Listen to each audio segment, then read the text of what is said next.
नमस्कार मंडळी, आज मी बनवते आहे चिवडा। त्यासाठी घेतलेलं साहित्य हे 1 किलो पोहे मी उन्हात टाकून सुकवून चांगले घेतलेत आणि साफ करून चाळून घेतलेत जरा।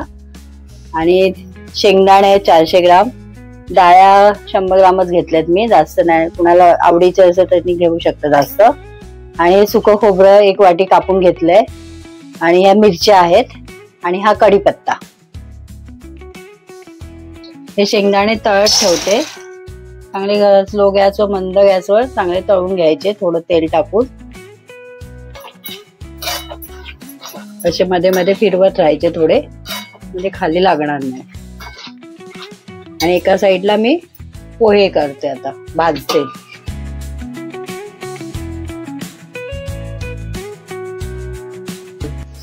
पोहे आता चांगले भाजून घेते कुरकुरीत।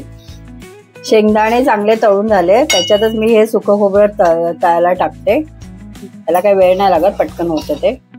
हे थोडंसं ह्याच्यात फ्राय करते, म्हणजे बरोबर होऊन जाईल। गरम तेलात ते पण मस्त फ्राय होऊन जाईल। पोहे हे भाजून झाले आहेत आपले।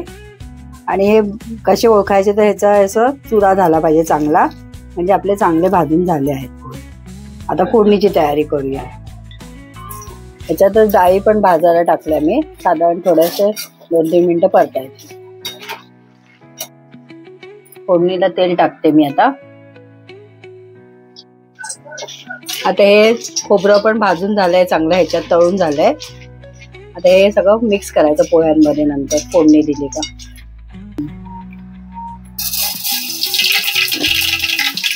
राई तडतडली की कढीपत्ता, राई तडतडली आहे चांगली, आता कढीपत्ता टाकते।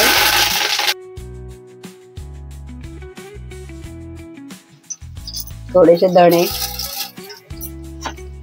लसूण, मिरच्या वगैरे थोड्याशा फ्राय झाल्या की मग हळद टाकते। फोडणी तयार झाली, आता हळद टाकते 1 चमचा। मीठ ते फोडणीतच टाकते, म्हणजे पोह्यांना सगळ्या पोह्यांना व्यवस्थित लागेल। चवीपुरतं मीठ। फोडणी चांगली तयार झाली आहे, आता ह्याच्यात पोहे टाकते।